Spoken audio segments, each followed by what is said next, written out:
Welcome! In front of me I have a Fitbit Versa Lite and I'm gonna show you how to adjust the screen brightness on this watch.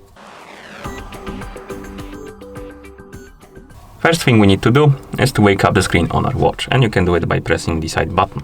After the screen wakes up, swipe left on the screen to scroll through the menu. Find the settings icon, and once you find it, tap on it to enter the settings. In settings, first option you should see is the brightness. You can tap on it to change the level of brightness. You can keep tapping on it to toggle between different levels of brightness rather. Sometimes it takes a couple seconds for the changes to apply, as you can see. So select the brightness level you like. For example, I'm gonna select normal, and once you're done, you can press the side button to go back to watch face.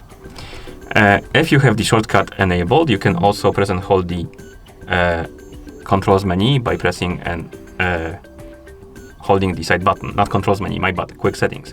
And here you can change the brightness by tapping on the brightness icon. To enable the shortcut, simply open the settings on your watch. Find the left button option, and once you find it, scroll through the list and find the quick settings option, select it, and then tap on save to save it. And then you can open the quick settings by pressing and holding the side button. Okay, and that's how you adjust the screen brightness on this watch. Thank you for watching. If you found this video helpful, please consider subscribing to our channel and leaving the like on the video.